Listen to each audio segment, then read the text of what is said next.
Digital LCD writing board, একটি soldering iron কিন্তু display আছে, ব্যাক সাইডে একটি আইসি আছে। চলে এসেছে হরেক মাল। দারাজ এনি 3 আইটেমের 3টি পণ্যকে হরেক মালের সাথেই তুলনা করা যায়, কারণ এখানে যে কোনো 3টি আইটেম 699 টাকায় পাওয়া যায়। অফার প্রাইস কিছুটা কমও থাকে। এখান থেকে অফার প্রাইসে 659 টাকায় 3টি আইটেম কিনেছি। চলুন দেখি কি কি সে আইটেম এবং প্রোডাক্টগুলোর কোয়ালিটি কেমন।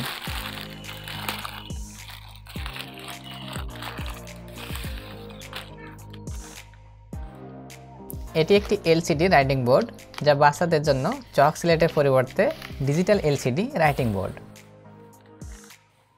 এরপর এটি একটি টাইপ সি ইউএসবি কেবল, তবে এটি সাধারণ কোনো ইউএসবি কেবল নয়।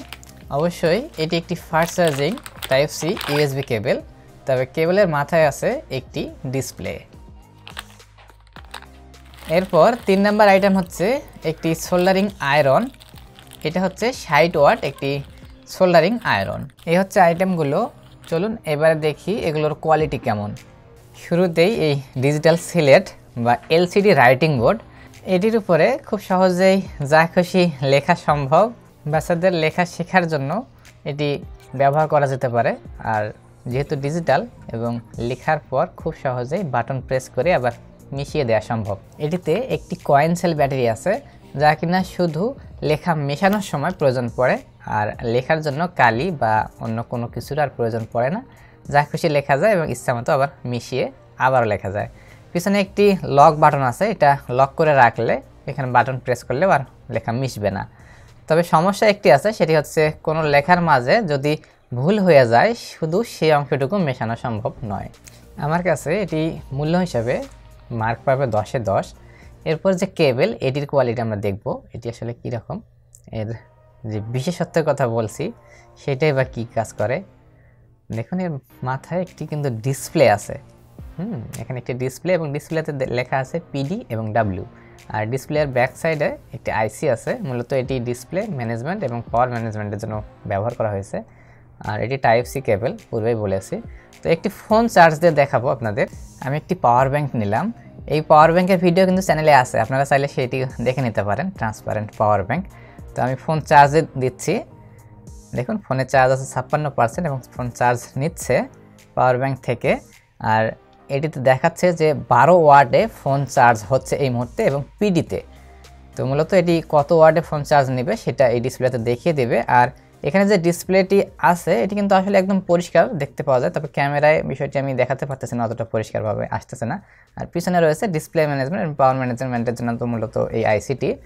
তো এই কেবলের এখানকার যে বিল্ড কোয়ালিটি একদম মজবুত এবং এটি ঢালাই। আমার কাছে এই কেবলটি 10-এ 9 পাবে। এরপর হচ্ছে সোল্ডারিং আয়রন। এই আয়রনটি হচ্ছে 60 ওয়াটের এবং এই আয়রনেরও একটি বিশেষত্ব আছে, সেটা হচ্ছে আয়রনের তাপমাত্রা কম বেশি করার অপশন আছে এই আয়রনে। এখানে এই নবটি ঘুরিয়ে এই আয়রনের তাপমাত্রা ইচ্ছামতো সেট করা যায়। আর এই আয়রনটি মার্কেটে 250 থেকে 300 টাকা বা 350 টাকাতেও বিক্রি হয়। তো সেই হিসাবে এনি 3 আইটেমে আয়রনটি কিন্তু আমার খুবই পছন্দ হয়েছে, আর দাম হিসাবে মোটামুটি। তো সব মিলে এই 3টি পণ্য আপনাদের কার কোনটা কেমন লেগেছে। কেবলের মান এবং কেবলের কোয়ালিটি কিন্তু খুবই ভালো। আর আয়রন এবং বোর্ড সব মিলে যে পরিমাণ টাকায় আমি কিনেছি এটা হচ্ছে 659 টাকায়। তো আমার কাছে তো বেস্ট মনে হয়েছে। আপনাদের কাছে কার কী মনে হয়েছে কমেন্টে জানাবেন। আর আমি 10-এ সবগুলোতে 10 দিব এই টাকায়। তো আপনারা যদি এনি 3 আইটেম থেকে এই প্রোডাক্টগুলো কিনতে চান, ভিডিও ডিসক্রিপশনে আপনাদের জন্য লিঙ্ক দিয়ে রাখবো, দেখে নিতে পারেন বা ইচ্ছা করলে কিনতে পারেন। আর এই যে পাওয়ার ব্যাংকটি, এই পাওয়ার ব্যাংকটি কী করে তৈরি করবেন এই সংক্রান্ত ভিডিও চ্যানেলে আছে, চাইলে সেটা তো দেখতেই পারেন। এবং ডিসক্রিপশনে এই পাওয়ার ব্যাংকের এই মডিউলগুলোর লিঙ্ক দেওয়া আছে, আপনারা চাইলে পাওয়ার ব্যাংকটির এই কেসটা কিনে নিয়ে নিজে এরকম পাওয়ার ব্যাংক তৈরি করতে পারবেন। আর এই সকল কিছুর জন্য এখনই ভিডিও ডিসক্রিপশন চেক করুন। আর চ্যানেলে যদি আপনি নতুন হয়ে থাকেন চ্যানেলটি সাবস্ক্রাইব করে দিবেন। আর ভিডিওটি ভালো লাগলে অবশ্যই লাইক করবেন এবং আপনার কোনো মন্তব্য থাকলে তা কমেন্টে অবশ্যই জানাতে পারেন। দেখা হবে আগামী ভিডিওতে। সকলে ভালো থাকবেন। আল্লাহ হাফেজ।